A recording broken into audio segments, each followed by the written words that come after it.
अस्सलाम वालेकुम students, hope you are all doing great. Start करते हैं इस वीक का 6th लेक्चर और हमारा टोटल 6 लेक्चर है और जितने भी अभी तक हमारे ऑनलाइन लेक्चर हो चुके हैं रिगार्डिंग बिजनेस लॉ। सो अभी जो है हमारा सेकंड लेक्चर है इस वीक का, जिसके अंदर हमें एक्सेप्टेंस पढ़नी है। पहले मैं आपको थोड़ा सा रिवाइज करवा दूं जो कि मैंने आपको ऑलरेडी पढ़ाया था लास्ट लेक्चर के अंदर। थोड़ा सा वो बता दो कि हमने क्या पढ़ा था और उसके बाद फिर जो है हम उसको नेक्स्ट एक्सेप्टेंस की तरफ जाएंगे कि एक्सेप्टेंस क्या होती है। बेसिकली ये भी जो हम पढ़ रहे हैं वो फंडामेंटल ऑफ वैलिड कॉन्ट्रैक्ट्स है और कौन कौन से फंडामेंटल्स हमने फर्स्ट चैप्टर के लास्ट में पढ़ा था, कौन कौन से फंडामेंटल्स होते हैं। और फिर अब जो है इस चैप्टर के अंदर हमें हर एक फंडामेंटल को डिटेल में पढ़ना है और डिटेल में देखना है कि कौन कौन से फंडामेंटल्स जो हैं किसी भी कॉन्ट्रैक्ट के अंदर होते हैं और उसके अंदर भी कौन सी चीज़ें पूरी करनी पड़ती हैं जिसकी वजह से वो एक फंडामेंटल कंप्लीट होता है और वो कॉन्ट्रैक्ट के लिए वैलिड होता है। तो कल जो हमने पढ़ा था प्रीवियस लेक्चर के अंदर, उसमें था कि ऑफर क्या होती है। ऑफर की डेफिनेशन हमें गिवन है कि ऑफर क्या होती है। ऑफर के अंदर हम सिंपल देखते हैं कि किसी पर कोई अपनी विलिंगनेस शो करता है कि मैं काम करने के लिए प्रिपेयर हूँ, तैयार हूँ, तो वो अपनी विलिंगनेस शो करता है इसके अंदर। और इसी तरह से दूसरी तरफ जो है उसी विलिंगनेस से रिलेटेड कुछ चीज़ें होती हैं जो फॉलो करनी होती हैं ऑफर देने वालों ने, और वो 8-9 पॉइंट्स हैं जो कि फंडामेंटल्स ऑफ ऑफर्स के तौर पे हमने पढ़े थे। और सबसे इम्पोर्टेंट चीज़ इसमें क्या थी कि वो ऑफर होती किस फॉर्म में। पहला फंडामेंटल था कि रिटर्न हो सकती है, ओरल हो सकती है, उसके बाद वो एक्शंस के थ्रू भी की जा सकती है। तो ये पहला सबसे इम्पोर्टेंट था कि 2 फॉर्म में हो सकती है ऑफर जो आपकी होती है, एक बाय एक्सप्रेस होती है या बाय इम्प्लाइड होती है। तो किसी भी जिस फॉर्म में अभी आप ऑफर करो उसे, तो इन फॉर्म में होनी चाहिए, ये हमें लॉ बताता है। बस क्रिएट लीगल रिलेशंस, इसके बाद वो बता रहा है कि लीगल रिलेशंस जो हैं आपका क्रिएट होना चाहिए, कोई सोशल रिलेशनशिप नहीं होनी चाहिए। उसके बाद क्लियर होना चाहिए, डिफाइन होना चाहिए आपका जो ऑफर आप कर रहे हो। Different form from invitation to offer, आप डिफरेंट फॉर्म्स में कर सकते हो। इनविटेशन और ऑफर को आपने डिफरेंट तरीके से उसे ऑफर कर सकते हो, इनविटेशन के तौर पे भी या ऑफर के तौर पे भी। इसी तरह से आप ये क्लियर होना चाहिए कि आप सिर्फ एक बंदे को स्पेसिफाइड कर रहे हो, किसी एक बंदे को स्पेसिफिकली। 5वां पॉइंट है कि सिर्फ एक बंदे को ऑफर कर रहे हैं, फिर पूरे जनरल का मतलब है कि होल पब्लिक को जो है वो आप ऑफर कर रहे हो। इसी तरह से must be communicated to offeree, जो भी आपकी ऑफर है तो आपको बतानी लाजमी है, कम्युनिकेट करनी लाजमी है किसके साथ, जिसको भी आप ऑफर कर रहे हैं उसके साथ आपको कम्युनिकेट करना लाजमी है। इसी तरह से जो 9, 7, 8 और 9 पॉइंट है, 7 में बता रहे हैं कि कोई नेगेटिव कंडीशन नहीं होनी चाहिए आपके ऑफर के अंदर, और ये क्या होनी चाहिए, it may be subject to any condition. और इसमें जो आपको जो ऑफरी ने आपको कंडीशंस दी हैं कि कम्युनिकेशन चैनल हम ये वाला इस्तेमाल करेंगे, तो वो आपको फॉलो करना पड़ेगा कि वही, ताकि वो ऑफरी के अकॉर्डिंग जो है वो आप चला सको। मतलब जिसको आप ऑफर कर रहे हो उसको ऑफरी कहते हैं, और ऑफरर कौन होता है, जो ऑफर कर रहा होता है। तो आपने ये ध्यान में रखना है कि वो कौन सा वे चाह रहा है, किस चैनल के थ्रू वो ऑफर एक्सेप्ट करना चाह रहा है। तो लास्ट था हमारा must not contain cross offer. तो ऑफर क्रॉस बिल्कुल भी नहीं होनी चाहिए कि आप एक ऑफर कर रहे हो और साइड पे दूसरी सेम टाइम पे वो भी कोई ना कोई ऑफर आपको कर रहा है, तो ऐसा नहीं होना चाहिए। तो ये कुछ फंडामेंटल्स हैं हमने ऑफर से रिलेटेड पढ़े थे। अब आप ये चीज़ देखो कि जब ये फंडामेंटल्स पूरे हो जाएंगे तो हमारा सेकंड स्टेप स्टार्ट होगा। मतलब जब ये पूरे 9 के 9 फंडामेंटल्स अच्छे से अडॉप्ट कर ले जाते हैं और उसके बाद जो है हम सेकंड पॉइंट पे आते हैं कि एक्सेप्टेंस। एक्सेप्टेंस से रिलेटेड कौन कौन सी चीज़ें जो है वो इम्पोर्टेंट है, जो होनी चाहिए। और आज का हमारा टॉपिक भी ये है कि एक्सेप्टेंस क्या होती है और एक्सेप्टेंस से रिलेटेड कौन कौन सी चीज़ें जो है वो हमें कौन से फंडामेंटल्स जो है वो पूरे करने पड़ते हैं। सो एक्सेप्टेंस के अंदर सबसे पहले जो चीज़ यहाँ पे गिवन है वो है डेफिनेशन, कि एक्सेप्टेंस बेसिकली होती क्या है ये देखना है पहले हमें। सो आपकी यहाँ पे स्क्रीन में भी नज़र आ रहा है, आपकी बुक से ही डाटा है ये प्रोवाइडेड है और आप बुक सामने रख सकते हो, स्लाइड से देख सकते हो। आज मैं कोशिश करूँगा कि स्लाइड के साथ साथ रहूँ ताकि आप अगर स्लाइड से सिर्फ देख रहे हो तो आपको हेल्प हो जाए इस चीज़ के अंदर के बुक नहीं भी अगर रख रहे हैं आप सामने तो स्टार्ट करते हैं। एक्सेप्टेंस क्या होती है? When the person to whom proposal was made, जब एक पार्टी जो है, एक साइड से पार्टी अपना प्रपोजल पुट कर देती है, अपनी विलिंगनेस शो कर देती है, कह देती है कि मैं ये काम करने के लिए तैयार हूँ, और उसमें भी वो यही बता रहे हैं एस एंड देन इस प्रपोजल इज एक्सेप्टेड। तो उसके बाद दूसरी पार्टी जो है वो एक्सेप्ट करती है उसे, और वो अगर उसके लिए दूसरी पार्टी विलिंगनेस शो करती है तो मतलब इसका मतलब होता है एक्सेप्टेड हो चुकी है। अब ये जो एक्सेप्टेड प्रपोजल है, जो मान लिया गया है दूसरी पार्टी की तरफ से, इसको भी कोई ना कोई नाम दिया जाता है, इसको भी कुछ ना कुछ कहा जाता है। सो इसको क्या कहेंगे? इसको हम प्रॉमिस कह देते हैं। सो आप डिटेल में पढ़ रहे हो कि ऑफर क्या होती है, विलिंगनेस होती है 1% की, उसके बाद कुछ फंडामेंटल्स होते हैं वो कंप्लीट करने होते हैं, वो हाईलाइट होते हैं, वो हमें देखने पड़ते हैं। वो सारे क्लियर होने के बाद दूसरी पार्टी की बारी आती है, और दूसरी पार्टी क्या करती है? उसको एक्सेप्ट करती है। वो कहती है कि ठीक है, आई एम ऑल्सो विलिंग। वो भी कहती है कि मैं भी इसके लिए तैयार हूँ। तो मतलब दूसरी ऑफर जो दूसरी तरफ से जो ऑफर एक्सेप्टेंस है, उसको हम भी जब वो मान जाती है और अपने फंडामेंटल्स को पूरा करती है तो उसे हम कहते हैं प्रॉमिस। इसके अंदर लिखा हुआ है कि एक्सेप्टेड प्रपोजल इज प्रॉमिस। जो आपकी एक्सेप्टेड प्रपोजल होती है, जो एक्सेप्ट हो चुकी हुई है, उसको क्या कहते हैं? प्रॉमिस का नाम दे देते हैं। मतलब एक तरफ से ऑफर हुई है और दूसरी तरफ से एक्सेप्टेंस हो गई है इस चीज की, तो इस एक्सेप्टेंस को हम प्रॉमिस का नाम दे देते हैं कि मतलब हमने दोनों पार्टी के दरमियान में एक कॉन्ट्रैक्ट हो गया, एक प्रॉमिस हो गया। अब वो प्रॉमिस तब होगा जब उसके कुछ फंडामेंटल्स, कुछ इंपॉर्टेंट जो पॉइंट्स बताए गए हैं लॉ के अंदर, वो उसी तरह से फॉलो किए जाएंगे, वो उसी तरह से माने जाएंगे। सो एक्सेप्टेंस के कुछ पॉइंट्स देखते हैं। इसमें अप्रॉक्सीमेटली जो आपको है 7 पॉइंट गिवन है, 9 पॉइंट्स गिवन है, सॉरी। उन्होंने बुक के अंदर कुछ गलतियां हैं, उन्होंने 9वें पॉइंट को जो है 7 पॉइंट लिखा हुआ है। 12 स्टार्ट करते हैं कि तब जो है आपकी एक्सेप्टेंस मानी जाती है अकॉर्डिंग टू लॉ। सो उसको हम फिर उसके लॉ के अकॉर्डिंग उसको एज ए कॉन्ट्रैक्ट कंप्लीट मानते हैं। सबसे पहले जो है फंडामेंटल ऑफ वैलिड एक्सेप्टेंस क्या क्या है? सबसे पहले दिया गया हुआ आपको यहाँ पे नंबर 1 आता है, यहाँ पे नंबर 3 लिखा हुआ उन्होंने, आपकी बुक की गलती है, बुक में भी 3 ही लिखा हुआ है। Must be given by the offeree. Offeree कौन है? जिसको प्रपोजल दी जा रही है। तो आप जो प्रपोजल आया है तो वो लाजमी किसको मिल जाना चाहिए? ऑफरी को मिल जाना चाहिए। जिसको हम प्रपोजल दे रहे हैं, जिसके साथ कॉन्ट्रैक्ट करना चाह रहे हैं, उसको पता चल जाना चाहिए इसका कि उसको कोई ना कोई ऑफर आई है। इसमें हम रीड आउट करके समझने की कोशिश करते हैं। A proposal offers can be accepted by the offeree. पहली वो चीज कह रहे हैं कि ऑफरी जो है वो एक्सेप्ट करेगा, तो जिसको दी जा रही है वही एक्सेप्ट करेगा। It can not be accepted by any person. ये बिल्कुल भी नहीं होगा कि कोई किसी के बिहाफ के ऊपर, वो ज्यादा होता है समटाइम कुछ कॉन्ट्रैक्ट्स के अंदर के पहले बता दिया जाता है कि ये मेरे बिहाफ के ऊपर अब यही मेरे सारे कॉन्ट्रैक्ट्स को फाइनलाइज करेगा।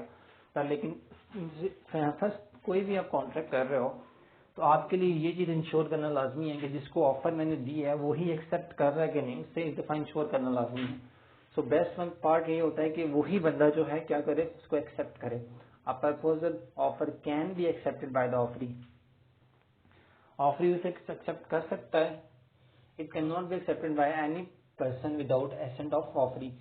अब वो यहाँ पे आपको बता रहे हैं कि वो तब तक कोई और थर्ड पार्टी उसकी एक्सेप्टेंस नहीं मान सकती, मतलब उसके बिहाफ पे नहीं कर सकती, जब तक ऑफरी जो है वो उसको अलाउ ना करे, या फिर ऑफरी ऑफर करने वाले को इन्फॉर्म ना करे कि मेरे बिहाफ के ऊपर ये बंदा जो है मेरी आपकी एक्सेप्टेंस को मानेगा और आपके प्रपोजल को आगे लेके चलेगा। तो पहला पॉइंट क्या है? Must be given by offeree, कि जो ऑफरी है आपका, जिसको एक्सेप्टेंस दी जा रही है, जिससे पूछा जा रहा है कि ये ऑफर आपके लिए है, तो वही माने। अगर वो नहीं मानेगा तो वो अपने बिहाफ में किसी पर्सन को रिप्रेजेंट करे, पर लेकिन वो इंश्योर करेगा इस चीज को कि वो ही वो ही जो है इसको अलाउ कर रहा है कि ये मेरे बिहाफ के ऊपर प्रॉमिस को एक्सेप्ट करेगा या प्रॉमिस बनाएगा उसको। अब यहाँ पे उन्होंने एक एग्जाम्पल कोट किया, उसको देखते हैं। A offers to sell Y a motorcycle. A जो है वो वाई को एक मोटरसाइकिल सेल आउट कर रहा है। C who knows about this offer. C जो है जानता है इस ऑफर के बारे में, उसको पता लग गया इसके बारे में। अब पहले कॉन्ट्रैक्ट ए और वाई के बारे में, ए और वाई का हुआ है, ए और वाई के बाद बीच में बात हो रही है। C who knows about this offer says he is ready to buy it. अब सी भी कहता है कि मैं भी तैयार हूँ इसको लेने के लिए, पर लेकिन ए जो है वाई को कह रहा है कि तुम्हें मैं सेल करूंगा। It is not valid acceptance because the offer was not for C. अब सी एक लदा पूरी कंप्लीट लदा पार्टी है और वाई एक पूरी की पूरी इलादा पार्टी है। अब ये बेसिकली ए एक सेलर है कुछ मोटरसाइकिलों का, वो बाइक्स बेच रहा है और उससे एक तरफ वाई है और एक तरफ सी है। और अब जो वाई वो सिर्फ वाई को बेच रहा है कि मैं तुम्हें ये बाइक बेचूंगा, और सी भी जो है वो अंदर आ जाता है, वो कहता है कि मैं भी इसको खरीदने के लिए तैयार हूँ। पर लेकिन अब ए के ऊपर है कि उसने किसको ऑफर दी है। उसने वाई को ऑफर दी है तो वाई ही एक्सेप्ट करेगा और वाई ही उसे प्रॉमिस में कन्वर्ट करेगा।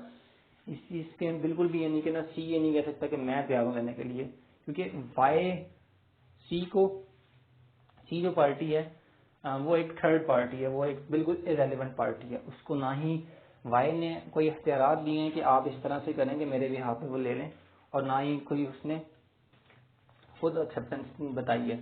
बस ये जो बिकेगी एक्सेप्टेंस वाई की तरफ से होगी, वाई ही क्लियर करेगा इसे, और वाई ही अगर आपको बताए कि मेरी कोई सी पार्टी है डी पार्टी है वो आपसे ये बाइक ले लेगी, तो तब आप इसको दे सकते हो वाई उस ऑफर के बिहाफ पे। पर लेकिन सी के साथ आपका पूरा कॉन्ट्रैक्ट ही रहता है। अगर वाई आपको मना कर देता है तो सी जो आपको ऑफर कर रहा है उसके अकॉर्डिंग फिर आप सी को सेल कर सकते हो, मतलब वो पूरा एक कॉन्ट्रैक्ट ज्यादा बनने वाला है।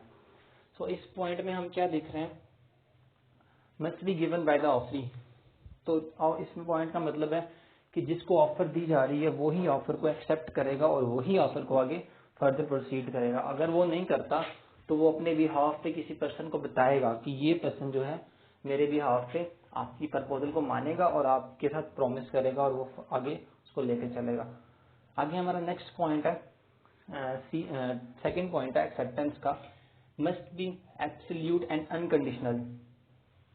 जो आपका मस्ट बी एब्सोल्यूट एंड शर्त नहीं होनी चाहिए। अनकंडीशनल का मतलब क्या है कि कोई भी शर्त नहीं होनी चाहिए। If there is condition is in the acceptance, अगर कोई एक्सेप्टेंस के अंदर कोई कंडीशन लगा दी गई है कि मतलब एक्सेप्ट करते हुए आपने ये काम करना है तो तभी एक्सेप्ट होगी, so then that is not a valid acceptance but a counter offer. Counter offer नहीं है, कोई काउंटर ऑफर नहीं होनी चाहिए, वैसे ही बिल्कुल ऑफर नहीं होनी चाहिए।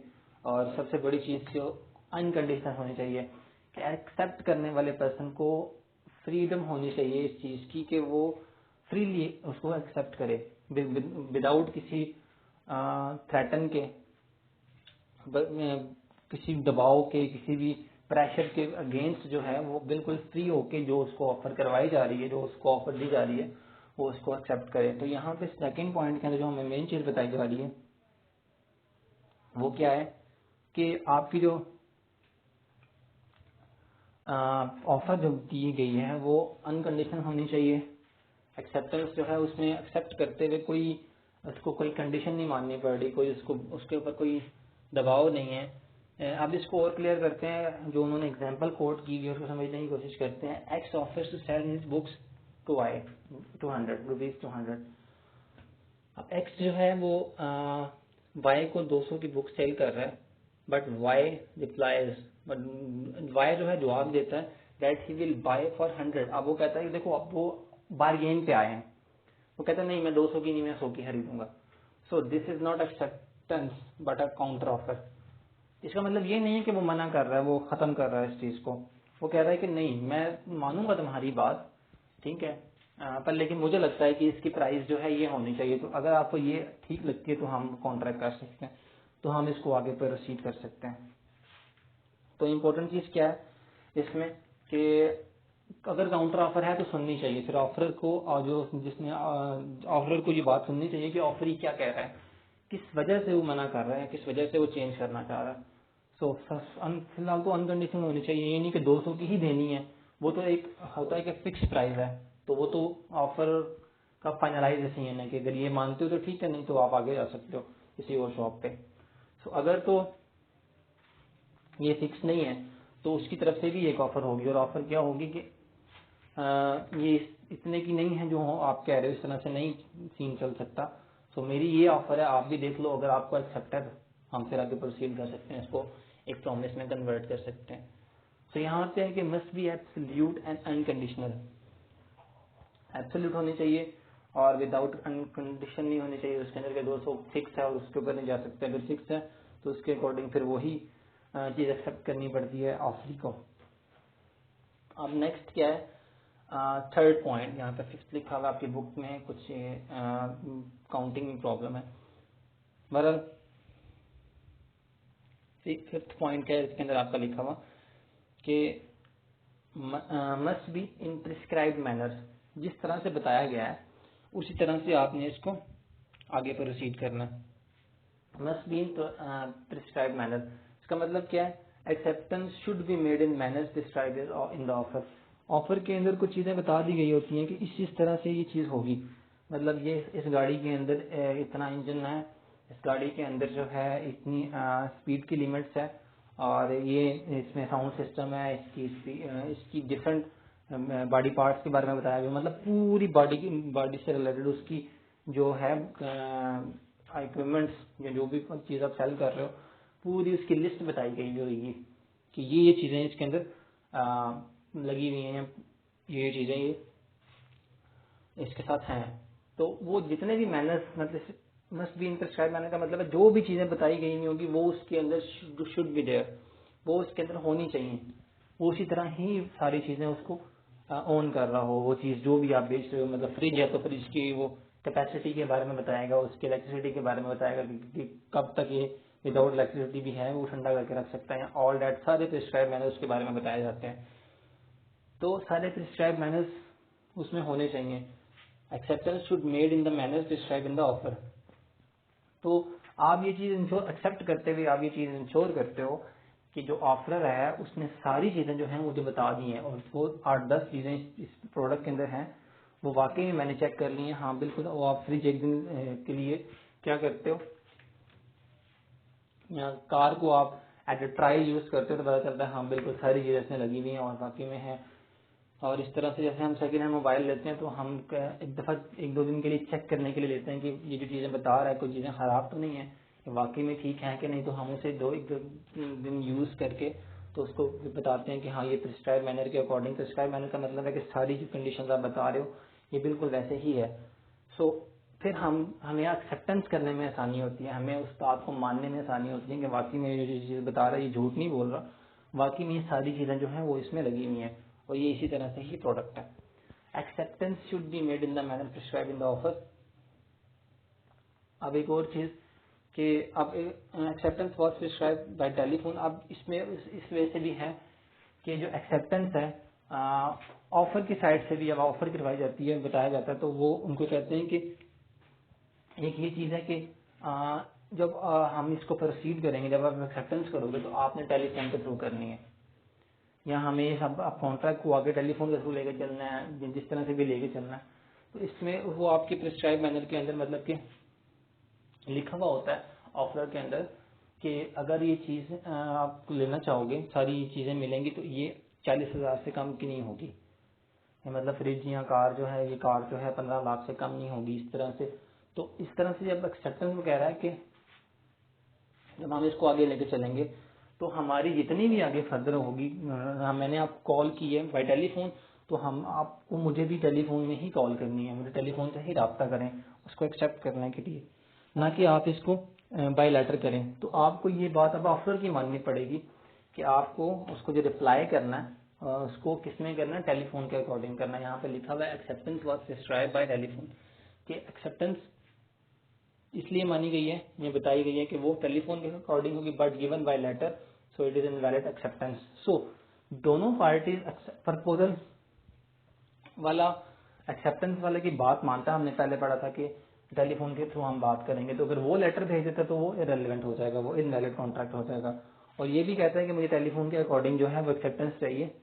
वो अब ऑफर कह रहा है कि मुझे एक्सेप्टेंस जो है आपकी टेलीफोन के अकॉर्डिंग चाहिए, और ये फिर लेटर भेज रहा है तो वो भी इनवैलिड हो जाएगा। तो दोनों पार्टीज को एग्री होना पड़ेगा कि जो भी ऑफर दी जा रही है वो एक ऐसे तरीके से दी जाए जो कि दोनों के लिए आसान हो, और इस एक्सेप्टेंस में भी वो अपनी ऑफर बताएगा कि आपने जो एक्सेप्ट करना है तो वो भी क्या करना है, मेरे अकॉर्डिंग करना है। जैसे कि टेलीफोन के अकॉर्डिंग आपने कहा था, मैं भी टेलीफोन से चाह रहा हूँ कि हम टेलीफोन को ही आगे प्रोसीड करें, हम जितनी भी हमारी बात हो टेलीफोन के ऊपर ही हो, हम कोई लेटर वगैरह जो है दूसरे को ना दें।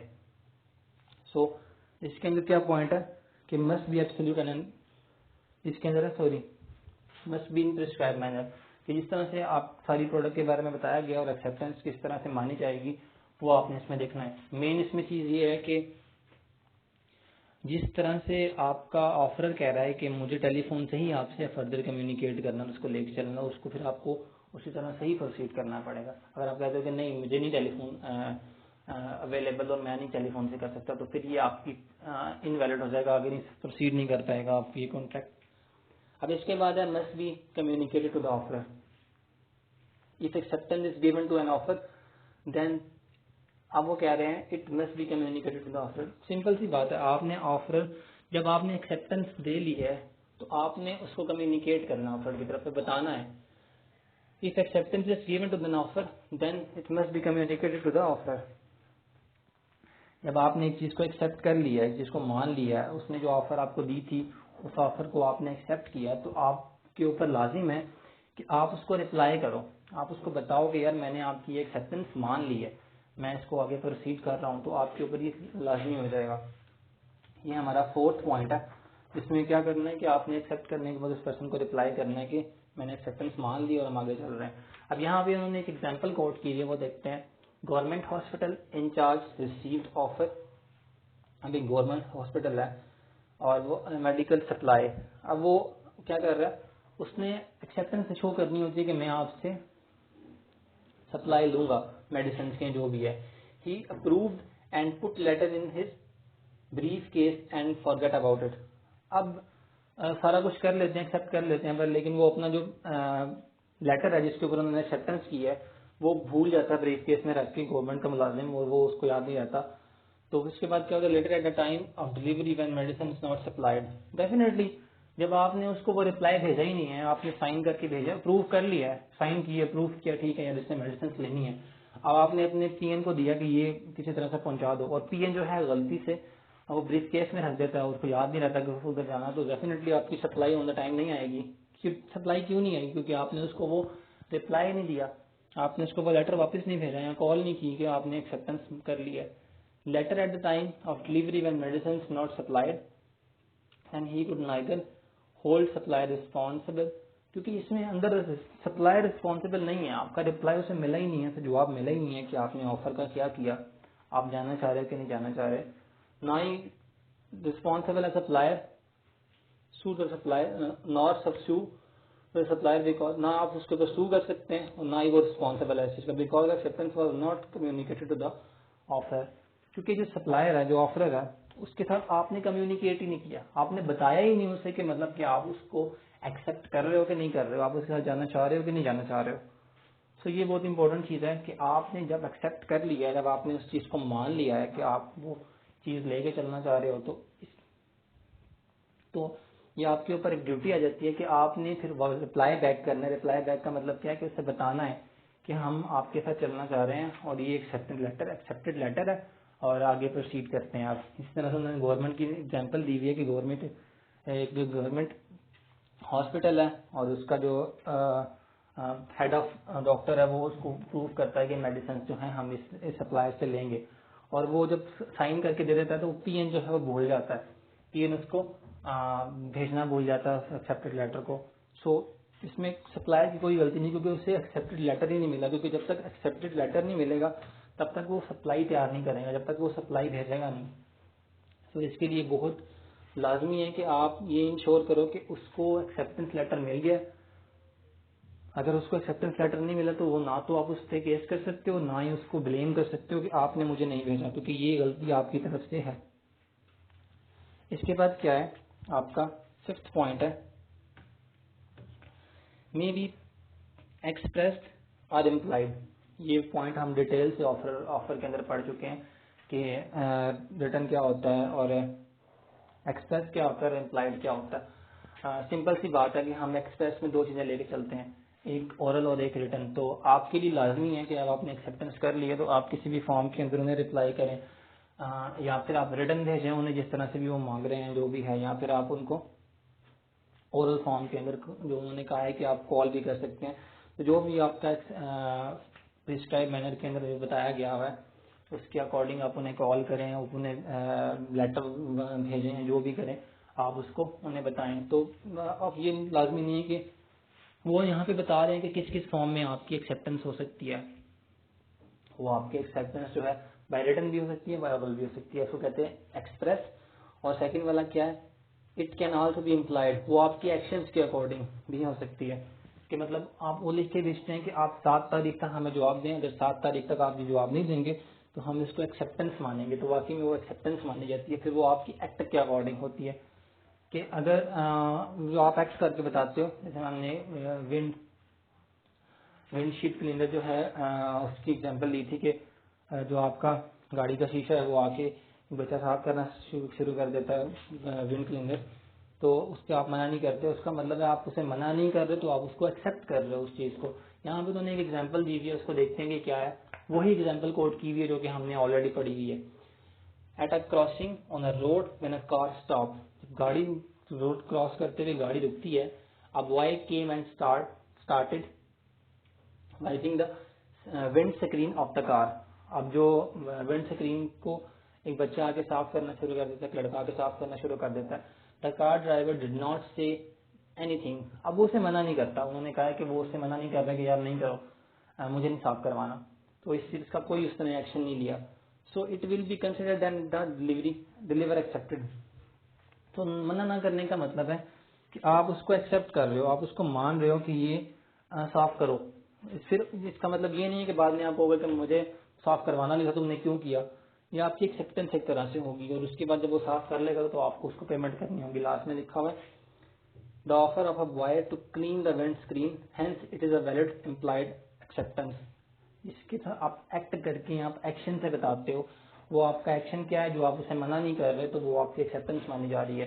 तो यहाँ पे वो कह रहा है कि आपकी एक्सेप्टेंस जो है उसने ऑफर की विदाउट परमिशन, जो है वो उसको अपने एक्शन के साथ उसको सॉल्व करना शुरू कर दिया, और आपने उसके आंसर में क्या किया, कोई उसको जवाब नहीं दिया, कोई वर्ड्स थे या लिख के मना नहीं किया उसको। वो किस तरह से मना एक्सेप्टेंस मानी है, अपने एक्शन की वजह से चुप रह के।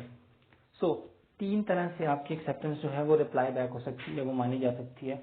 या तो आप रिटर्न करें, जिस तरह से उसने मानी, जिसने कहा कि रिटर्न दें तो आपने रिटर्न ही उसको रिप्लाई करना है। तो अगर उसने कहा है कि आप मुझे कम्युनिकेट करें कॉल के ऊपर, तो आप ओरल फॉर्म में यूज कर सकते हैं उसे। ओरल फॉर्म में एक्सेप्टेंस हो सकती है, प्रॉमिस हो सकता है। उसे फोन करके कहें कि मैं आपकी ये ऑफर मान लूँ और हम इस तरह से आगे प्रोसीड करेंगे। और last one is that acceptance, कि अगर आपकी उसकी वजह से, आपकी एक्शंस की वजह से जो है वो आप प्रोसीड करते हो इसको, अगर आपकी एक्शंस जो है वो आप बताते हैं कि आप प्रोसीड करना चाह रहे हो या नहीं करना चाह रहे। इसी तरह से हमारा छठा पॉइंट है, टोटल 7 पॉइंट ही है, इनकी काउंटिंग आगे पीछे।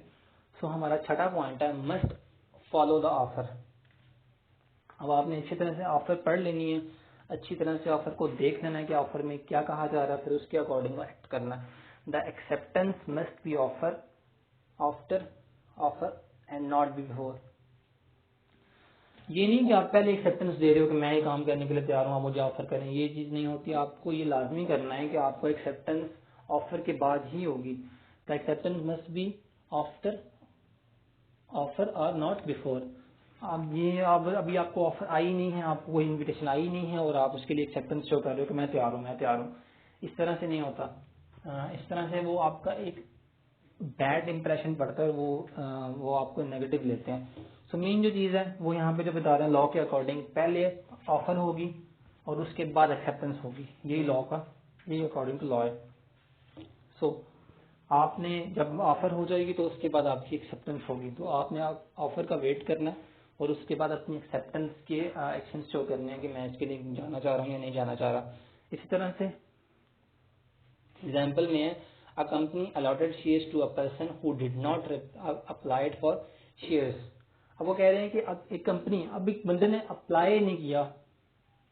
फर्स्ट ऑफ ऑल कंपनी जो है ये अपने शेयर्स मार्केट में लेके आती है, वो ऑफर करती है कि हमारे शेयर्स जो है वो मार्केट में आ चुके हैं और आप इनको परचेज करें, मतलब कंपनी एक ऑफर करवाती है। A company allotted share to a person, अब एक कंपनी किसी पर्सन को शेयर अलॉट कर रही है। Who did not applied for shares, जिसने कंपनी के लिए शेयर्स के लिए अप्लाई नहीं किया, जिसने एप्लीकेशन ही नहीं दी कि मुझे इस कंपनी के शेयर्स चाहिए। लेटर ही अप्लाइड, बाद में करता है वो applied, so this first allotted was cancelled. So apply वो बाद में कर रहा है और शेयर उसने पहले ले लिए हैं, तो इस चीज को माना नहीं जाता। पहले एप्लीकेशन देनी पड़ती है, एप्लीकेशन देने के बाद मतलब सिंपल सी चीज है, ये नहीं है कि आपको आप कॉलेज में जाते हो तो आप कहते हो कि मेरा एडमिशन कर लें, वो कहते हैं कि एडमिशन नहीं आए पर लेकिन हम आपको इनरोल कर लेते हैं। सो जब एडमिशन आएंगे तो आप एडमिशन फॉर्म भी जमा करवा देना, बस तो आपका सब ये समझे कि आपका दाखिला हो गया। तो ये दाखिला नहीं होता, ये नुमानी गुलामी है, ये कभी भी टूट सकता है। बाद में उनके पास अगर कोई हाई अथॉरिटी आ जाती है, पैसे वाला बंदा आ जाता है, तो वो उससे दे देते हैं और आपको कहते हैं कि हाँ आपका कौन सा हमने एप्लीकेशन आपने दी थी या फिर हमने इसको एक्सेप्ट किया था। ये तो जुबानी गुलामी बात थी, इसको खत्म किया जा सकता है। तो सेम चीज आपने ये ध्यान में रखना है कि एक्सेप्टेंस जो है मतलब एप्लीकेशन मिलेगी वो फिर अथेंटिक चीज हो जाती है कि आप एप्लीकेशन दी थी, एप्लीकेशन के बाद मेरा एडमिशन हुआ था और ये मेरी सीट रिजर्व हो गई है, अब ये सीट जो है मेरे से कोई नहीं ले सकता। अब अगर कॉलेज को ये सीट किसी और को देनी है तो मुझे पे बैक करना पड़ेगा, इस कॉन्ट्रैक्ट को तोड़ते हुए उन्हें ये नुकसान पूरा करना पड़ेगा। मेरा जो 1-2 महीने का जो मैंने नुकसान हुआ है, जो मैंने फीस दी है, मुझे वापस करनी पड़ेगी। तो अगर वो कहते हैं आप कह रहे हो कि नहीं जुबानी गुलामी, वो अगर आपसे कॉन्ट्रैक्ट कर लेते हैं तो वो कॉन्ट्रैक्ट टूटने की हो सकता है कि वो टूट जाए। तो इसलिए आप इसको ध्यान में रखें कि ऑफर होगी तो उसके बाद एक्सेप्टेंस होगी। तो एप्लीकेशन जो आप दे रहे हैं तो उसके बाद ही यानी कि आपका एडमिशन होगा, ये नहीं कि पहले एडमिशन हो जाए और फिर एप्लीकेशन दी जाए। सो मस्ट फॉलो द ऑफर, तो ऑफर को फॉलो करें, पहले ऑफर को सुने जो ऑफर आपको दी गई है, ये नहीं कि ऑफर से पहले एक्सेप्टेंस हो जाए तो उसके बाद आप अपनी एक्सेप्टेंस शो करें। अब क्या हमारा लास्ट पॉइंट है, 7th point, must be expressed और इम्प्लाइड। सॉरी इसमें है must be given with in reasonable time. अब आपको एक रीजनेबल टाइम दिया जाता है, 7 दिन, 14 दिन, 3 दिन, जो भी है आपको एक टाइम पीरियड दिया जाएगा। तो ऑफर देने के बाद आपको बताया जाएगा कि आपको यानी कि एक मैं फिक्स टाइम दे रहा हूँ और इसमें मुझे आपने रिस्पॉन्ड करना है, और अगर उसमें रिस्पॉन्ड नहीं करेंगे तो वो आपकी एक्सेप्टेंस मानी जाएगी। ये आपको पहले बता दिया गया, तो आप उसके अंदर अगर मना कर दें, अगर आपको नहीं करना तो there acceptance must be given within the specified time period. अब स्पेसिफाइड टाइम पीरियड के अंदर आपने उसको एक्सेप्ट करना, उसको रिप्लाई करना है। अब वो क्या कह रहे हैं, if time period is not specified, अगर टाइम नहीं बताया गया, वो आपको सिर्फ ऑफर दे दी गई है और नहीं बताया गया कि इस ऑफर की लिमिटेड डेट क्या है या इसकी आउटडेटेड डेट क्या है, कब तक ये ऑफर चल रही है, तो उसमें क्या है, then it must be given within the reasonable time. तो एक रीजनेबल टाइम हर चीज का होता है, तो आप उसको समझ लें कि 1 मंथ तो नॉर्मल होता है, मतलब अभी एडमिशन ओपन हुए हैं तो 1 मंथ तो लेंगे ये एडमिशन सारे करते हुए। तो ऑफर उन्होंने दे दिया कि हम एडमिशन कर रहे हैं और सारे कॉलेजेस एक मंथ पहले शुरू करते हैं, तो 1 मंथ जो है वो अप्रोक्सीमेटली टाइम पीरियड है हमारे पास इसको देखने के लिए। सो आपके खुद माइंड में आ जाएगा कि जो ऑफर हमें एडमिशन से रिलेटेड कॉलेज दे रहा है उसके लिए हमारे पास, उन्होंने टाइम पीरियड नहीं बताया कि एडमिशन कब क्लोज होने हैं, पर अप्रोक्सीमेटली 1 मंथ हमारे पास है, तो हम 1 मंथ के अंदर कभी भी जाके एक्सेप्टेंस उसको दे सकते हैं, which may vary for the situation to situation. अब वो भी यहाँ पे भी वही बता रहे हैं कि ऑफर जो दी जा रही है उसकी टाइम पीरियड अगर नहीं गिवन आपके पास तो वो डिपेंड करेगा कि सिचुएशंस के अकॉर्डिंग कि वो कितना टाइम पीरियड वो ऑन कर रहा है, कितना टाइम पीरियड उसके लिए काफी है। तो आपको ये चीजें देखनी पड़ेगी कि रीजनेबल टाइम पीरियड पहले तो ऑफर आपको प्रोवाइड करेगा, प्रिस्क्राइब मैनर के अंदर बताएगा कि ये टाइम पीरियड है, आपने मुझे 2 वीक के अंदर रिप्लाई करना है, अगर नहीं करेंगे तो यहाँ तो एक्सेप्टेंस होगी या फिर मना होगा, वो भी लिखा हुआ होता है उसके अंदर, तो मैं किसी और को साथ कॉन्ट्रैक्ट कर लूंगा ये। तो अगर तो रीजनेबल टाइम वहाँ पे नहीं लिखा गया हुआ, प्रिस्क्राइब मैनर के अंदर नहीं बताया गया हुआ, तो ये डिफाइंड बात है कि क्या होता है इसके अंदर कि हर सिचुएशन अपने साथ एक टाइम पीरियड रखती है, तो आपको फिर उसके अकॉर्डिंग ही टाइम पीरियड जो है वो रीजनेबल ध्यान में रखना होता है कि इतने टाइम पीरियड के अंदर मैंने इसको रिप्लाई करना है। अब एक दफा मैं सारा रिपीट करता हूँ जो भी हमने पढ़ा है। सबसे पहले हमने पढ़ा है कि एक्सेप्टेंस क्या होती है। यहाँ पे एक्सेप्टेंस की डेफिनेशन लिखी हुई है, जब भी पर्सन जो है उस प्रपोजल को मान लेता है, एक्सेप्ट कर लेता है, तो वो एक प्रॉमिस बन जाता है, उसको हम एक्सेप्टेंस कहते हैं किसी भी दूसरी पार्टी की तरफ से। इसी तरह से एक्सेप्टेंस को पूरा करने के लिए कुछ फंडामेंटल्स जो हैं वो आपको देखने पड़ते हैं। फंडामेंटल्स के अंदर सबसे पहला क्या है कि must be given by the offeree. अब जिसको ऑफर करवाई जा रही है उसी ने ही एक्सेप्ट करनी है, तो ये आपको बड़ा ध्यान रखना पड़ेगा कि अगर उसने किसी थर्ड पार्टी को कहा हुआ है तो वो हाईलाइट करे और ऑफिशियली बताए कि मैं इस पार्टी, ये मेरे बिहाफ के ऊपर आपकी ऑफर जो है वो एक्सेप्ट या रिजेक्ट करेगा, तो ये क्लियर होना चाहिए। Second one is that must be absolute unconditional.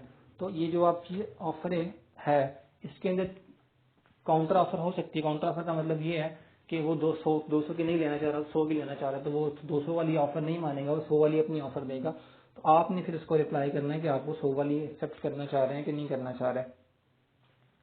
इसी तरह से आपका थर्ड पॉइंट जो है मस्ट बी एब्सोल्यूट अनकंडीशनल, और इसमें कोई शर्त नहीं होनी चाहिए। अनकंडीशनल हो गया। इसके बाद must be prescribe manners. Prescribe manner का मतलब क्या है कि उसके अंदर पूरी शिकें लिखी होंगी, रूल्स लिखे होंगे जो आपने फॉलो करने हैं। वो आपने टेलीफोन के अकॉर्डिंग उन्हें कॉल करनी है, आपने लेटर के थ्रू उनको रिस्पॉन्स करना है, जो भी तरीका वो यूज करना है वो आपने देखना होगा। इसी तरह से आपका फोर्थ पॉइंट है must be communicated to the offer. जिसने आपको ऑफर की है आप एक्सेप्टेंस के बाद उसे लाजमी बताएं, उसे बताएं कि वाकई में मैं अब यानी कि ना हम आगे चलना चाह रहे हैं। उसको बाय मैसेज बताएं, बाय लेटर बताएं, जिस तरह से भी उसने बोला है उस तरह से उसे रिप्लाई करें और इंश्योर करें कि वो एक्सेप्टेंस लेटर उसे मिल गया हुआ है। उसके बाद मे बी एक्सप्रेस और इम्प्लाइड। तो आपकी एक्सेप्टेंस दो तरह से, तीन तरह से हो सकती है। एक तो आपकी इन रिटन फॉर्म हो सकती है, इन ओरल फॉर्म हो सकती है और इन एक्शन फॉर्म हो सकती है। तो एक्सेप्टेंस जिस तरह से भी आपकी वो आपका जो ऑफर है जिस तरह से उसने मांगी है उस तरह से आप उसको रिप्लाई करें। Must follow the offer. Offer को आप फॉलो करें। ऑफर से जब तक आपको ऑफर नहीं है तब तक आप एक्सेप्टेंस ना दें। जब आप पहले एक्सेप्टेंस दे देंगे, अगर आपको ऑफर ही नहीं की गई तो इसको वैलिड ऑफर नहीं माना जाएगा। तो जब आपको ऑफर आए तो उसी वक्त उसी टाइम पे ही आप उसको एक्सेप्टेंस दें। इसके बाद क्या, must be prescribe manners. Last point है, सॉरी लास्ट पॉइंट है इसके अंदर आपका must be given with in reasonable time. तो इसका मतलब क्या है कि रीजनेबल टाइम के अंदर आपने उन्हें रिप्लाई करना है। अगर वो रीजनेबल, पहले तो आपको एक रीजनेबल टाइम बताया गया होगा, अगर आपको रीजनेबल टाइम नहीं मेंशन तो आप उसको अकॉर्डिंग टू सिचुएशन खुद रीजनेबल टाइम जो है वो उसको प्रिसीव कर लें और उसको उसके अकॉर्डिंग रिप्लाई करें, एक्सेप्टेंस उसको बताएं। ओके स्टूडेंट्स, होप ये समझ आ गया होगा आपको। इसमें टाइम में ज़्यादा दे रहा हूँ अब लेक्चर के अंदर ताकि डिटेल में बता सकूँ हर चीज़ को और आराम से बता सकूँ। अभी भी कुछ थ्योरी वगैरह है तो आप क्वेश्चन आंसर पूछ सकते हैं। ओके स्टूडेंट्स, अल्लाह हाफिज़।